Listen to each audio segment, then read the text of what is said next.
سعودی عربیہ عرب شریف میں 1922 تک ترکی کی حکومت تھی، جسے خلافت عثمانیہ کے نام سے جانا جاتا ہے۔ 1922 سے پہلے سعودی عرب کا نام سعودی عرب نہیں بلکہ حجاز مقدس تھا۔ خلافت عثمانیہ دنیا کے 3 برے اعظموں پر 623 سال 1299 سے 1922 تک قائم رہی۔ جب بھی دنیا میں مسلمانوں پر ظلم و ستم ہوتا تھا تو ترکی حکومت اس کا منہ توڑ جواب دیتی۔ امریکہ، برطانیہ، یورپین، نصرانی اور یہودیوں کو اگر سب سے زیادہ خوف تھا تو وہ خلافت عثمانیہ حکومت کا تھا۔ امریکہ، یورپ جیسوں کو معلوم تھا کہ جب تک خلافت عثمانیہ ہے ہم مسلمانوں کا کچھ بھی نہیں بگاڑ سکتے ہیں۔ امریکہ اور یورپ نے خلافت عثمانیہ کو ختم کرنے کی سازش شروع کی۔ 19ویں صدی میں سلطنت عثمانیہ اور روس کے درمیان بہت سی جنگیں بھی ہوئیں، چونکہ مکہ اور مدینہ مسلمانوں کے نزدیک قابل احترام ہیں، اسی لیے سب سے پہلا فتنہ وہیں سے شروع کروایا۔ امریکہ اور یورپ نے سب سے پہلے اس شخص کو کھڑا کیا جو کرسچن تھا، ایسی عربی زبان بولتا تھا کہ کسی کو اس پر شک تک نہیں آیا۔ اس نے عرب کے لوگوں کو خلافت عثمانیہ کے خلاف یہ کہہ کر گمراہ کرنے کی ناکام کوشش کی کہ تم عربی ہو اور یہ ترکی عجمی یعنی غیر عربی ہیں، ہم عجمی کی حکومت کو کیسے برداشت کر رہے ہیں؟ پر لوگوں نے اس کی ایک نہ مانی۔ یہ شخص لارنس آف عربیہ کے نام سے مشہور ہوا۔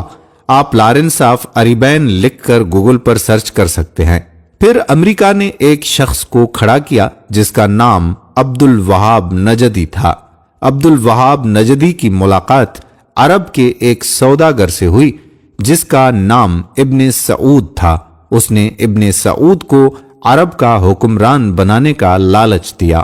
پھر ابن سعود نے مکہ، مدینہ اور طائف میں ترکی کے خلاف جنگ شروع کر دی۔ مکہ، مدینہ شریف اور طائف کے لاکھوں مسلمان ابن سعود کی ڈاکو فوج کے ہاتھوں شہید ہوئے۔ جب ترکی نے دیکھا کہ ابن سعود ہمیں عرب سے نکالنے اور خود عرب پر حکومت کرنے کے لیے مکہ، مدینہ شریف اور طائف کے بے قصور مسلمانوں کو شہید کر رہا ہے، تب ترکی نے عالمی طور پر یہ اعلان کر دیا کہ ہم اس پاک سرزمین پر قتل و غارت پسند نہیں کرتے۔ اس وجہ سے خلافت عثمانیہ کو ختم کر دیا گیا، جس کی وجہ سے 40 نئے ممالک وجود میں آئے۔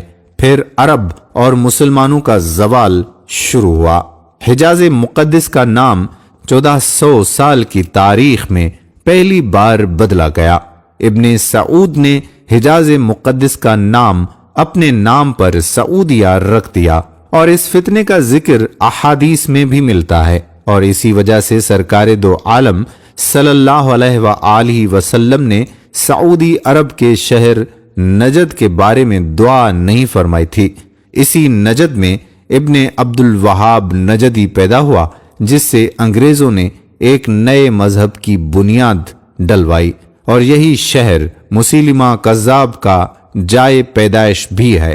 لیکن دنیا بھر کے مسلمانوں کی آنکھوں میں دھول جھونکنے کے لیے انگریزوں نے اس نجد شہر کا نام بھی تبدیل کر کے ریاض رکھ دیا، جو آج کل سعودیہ کا دارالحکومت ہے۔ جنت البقیع اور جنت المعلی میں صحابہ رضوان اللہ اجمعین اور اہل بیت علیہم السلام کے مزارات پر بلڈوزر چلایا گیا اور تمام قبروں کی بے حرمتی کر کے ان کو ملیا میٹ کر دیا۔ بدقسمتی سے آج بھی کئی بھولے بھالے مسلمان انہی قبروں کو سنت کے مطابق سمجھتے ہیں، حالانکہ 1922 سے پہلے وہ ایسی نہ تھی۔ حرم شریف کے جن دروازوں کے نام صحابہ اور اہل بیت کے نام پر تھے ان کا نام السعود کے نام پر رکھا گیا۔ آپ یہ ساری معلومات انٹرنیٹ کے علاوہ تمام تاریخ کی کتابوں میں بھی پڑھ سکتے ہیں۔ انگریزوں نے اپنی اسی سازش کی کامیابی پر 1962 میں ہالی ووڈ نے لارنس آف عربیہ کے نام سے فلم بھی بنائی، جو بہت زیادہ بار دیکھی جا چکی ہے۔ یہود و نصار کو عرب میں آنے کی اجازت مل گئی۔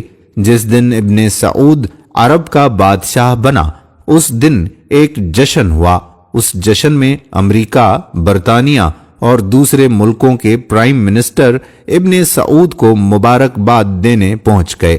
جس عرب کے نام سے یہود و نصاری کانپتے تھے وہ سعودیہ امریکہ کے اشارے پر ناچنے لگا اور آج بھی رندوں کے ساتھ ناچ رہا ہے۔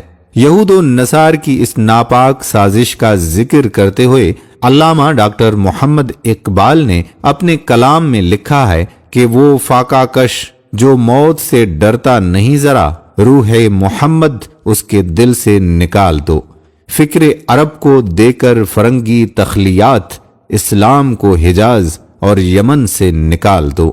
اللہ تعالی مسلمانوں کو ایسے فتنوں سے محفوظ فرما کر پھر سے خلافت کی دولت عطا فرمائے اور ہمیں ماضی کے تلخ حقائق کو سمجھنے کی عقل عطا فرمائے، آمین۔